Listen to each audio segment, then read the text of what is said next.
Hi folks, I hope you're doing well.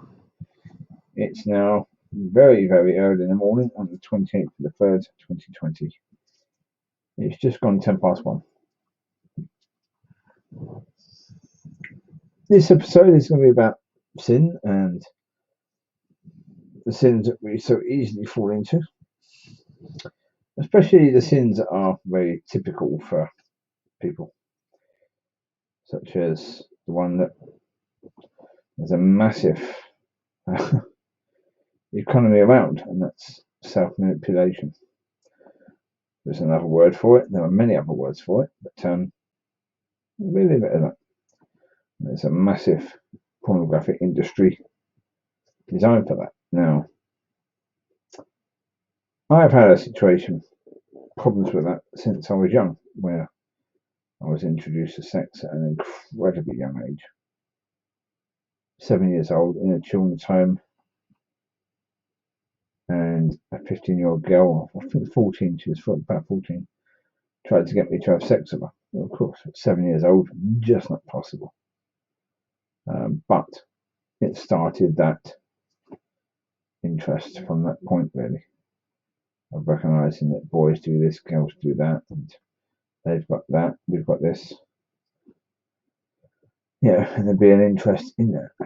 It was a perversion, obviously.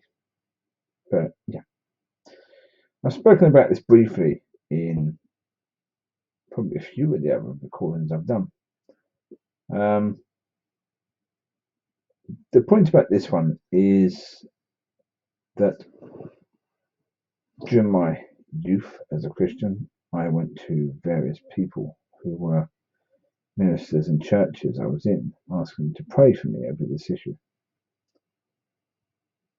And they would tell me, don't worry about it, it's natural. It's perfectly natural to do that. Yeah, don't worry about it. You don't need prayer for that.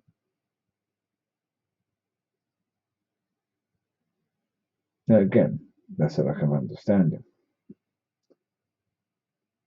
Because, as I explained in another video, what happens is if you are involved in self manipulation and you use pornography, then you are in a situation where if that person in that video, that female or that male, depends upon your gender, is married, then you've committed sin because you've desired someone who's married. Even if that person is, to the world's understanding, single, that person has somebody that God has designed for them. So therefore, you lusting after that person is a sin because you're lusting after someone who isn't designed for you. And what you're doing is you're making yourself in a position where you've broken down a lot of the barriers that should be up to say you don't do that. But to say that if you meet an attractive person of the opposite gender, you will not have sexual intercourse with that person. There are barriers that should be up. Certainly as a Christian, that should say you won't do that. But then when you use your imagination and tools such as pornography or whatever, and whatever tools you use, you are breaking down barriers. That then means that if the opportunity arises, you're more likely to say yes because you've broken down most, if not all, of the barriers that should be stopping you from saying yes. Especially if you've been doing that for a long time. So,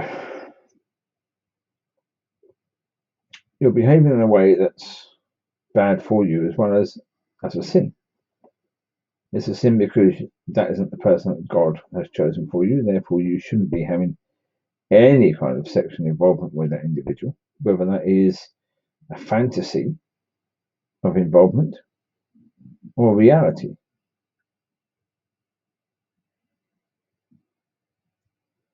Because the Lord said, even if you think about it, you've sinned.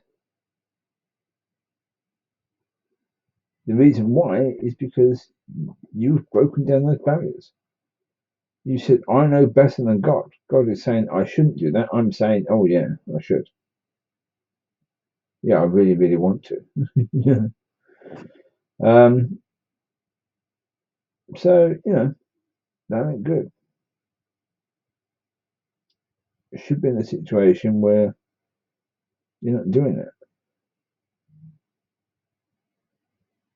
But again, church hasn't been helpful. It's not really been teaching us what these things are about. And I did point to it. If you're involved in self-manipulation and you use pornography, then understand that you could click on a video that's on one of the many various sites online. Now, the producers of that video will now make more videos because people have clicked on their videos. So they will then bring other people. So either the same people, if it could be the same people, what they call actors and actresses, even though they're not. What they are is prostitutes because they're being paid to have sex. That's prostitution. The people in these movies, or whatever they call them, they're not actors. They can't act. If they could act, they'd be in proper movies. They're in these movies because they can't act. So they're not actors, they're prostitutes. But because of your dealings in that, you are encouraging people to make more films. When they make more films, if they're using a female who's been used many, many times, that's going to have an impact on her life, and most likely a very negative impact. So your behavior is having a negative impact on someone's life.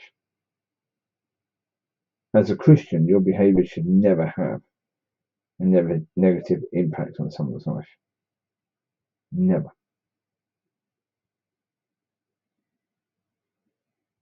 And that's all sin. Whether you understand that something is a sin or not does not excuse you from sinning. If it's a sin, it's down to you to understand that that thing is a sin. Because, as I said before, it's about your personal relationship with God. When you have your day of judgment, God is not going to call in front of him on your day. He's not going to judge everyone else at the same time as you for the impact they should have had in your life but didn't, etc., etc., or the impact they did but shouldn't. He's judging you for what you did. And in the end, folks, it's quite simple. I'm going to add something in this video in a second that was on my mind earlier. It is a really important point to bring. I'll just do a bit more on this situation though. But with regards to sin, your conscience will tell you that something is a sin. You can say you didn't know because the church never told you, but your conscience itself will tell you that that thing is a sin. Now, if you're a psychopath, then you might not have a conscience. If you don't have a conscience, again, you can talk to others. And you can look around and you can talk to other people. Yeah, as I say, always find people that aren't going to be yes, yes, yes, yes, yes to you. Yeah, find people that are going to say, no, you shouldn't be doing that. Even when it's things you should be doing, find people that are saying, no, you shouldn't be doing that. Because you need to be challenged. You need to be always testing things. Always testing things. So even if you're a psychopath, you need to be tested in everything you do.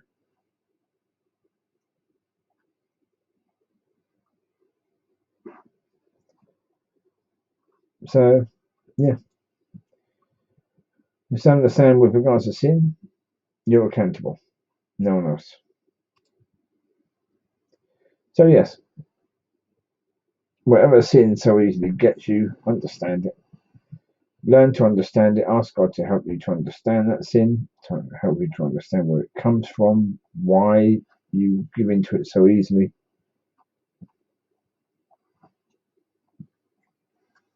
Ask God to help you to understand the other things you do that are sins and that they are sins. As I say, we've got this coronavirus, so we've got loads of time. Loads of time to spend MOT and servicing ourselves, with God's help, to highlight things that need to be dealt with. So do that. The thing I was thinking earlier was an interesting point. And I can't remember exactly the conversation I was having with God, but in the point of, because it's getting a bit late now, so I'm starting to get tired. I was up very, very early today. Well, for me, I was up. Yeah. But basically, what I was saying to God and what God was saying to me is that look at your Christian life, look at church, then look at the Bible.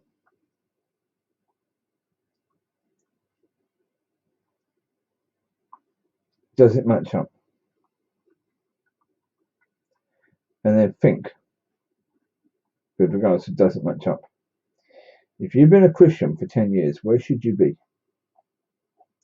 How far along should you be compared to where you are right now? Yeah, people will look at the early church and say, oh, but they did so well because of the fact that they had this, that, and the other, then they had this, that, and the other. But we have pretty much everything they had. We have the words of the Lord. Now, they had the Lord, some of them, not all of them. I understand that. In the early church, there were a lot of people that didn't have that close relationship with the Lord. They would have witnessed the Lord, they would have witnessed a lot of the things that the Lord did, but they weren't one of the 12. Because the people in that room waiting for the Holy Spirit, there were a lot more than 12 people there. They were the movers and the groovers in the early church, and there was a lot more than 12. Or at that point, 11. With Judas Iscariot had committed suicide.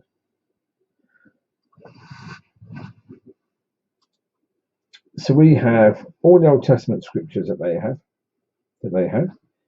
We have the words of the Lord that they had. As I said, not all of them even had those. And those of them that were actually with him couldn't remember necessarily everything he said. Whereas we've got pretty much all of it written down. So we can go to all the accounts of the things that happened. So they would have struggled to remember all of them.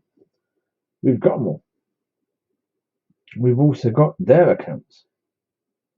So we can learn from what they did as well. The same Holy Spirit they had, we have. The same Lord they had, we have. The same Father in heaven, we have. We now have far better praise and worship than they have. But we have, about 60, 70 years of praise and worship that we can go to. The hymns and then the stuff up to date. They didn't have that. They were incredibly limited. They were the ones that were starting the Christian songs. Because there weren't any when they started.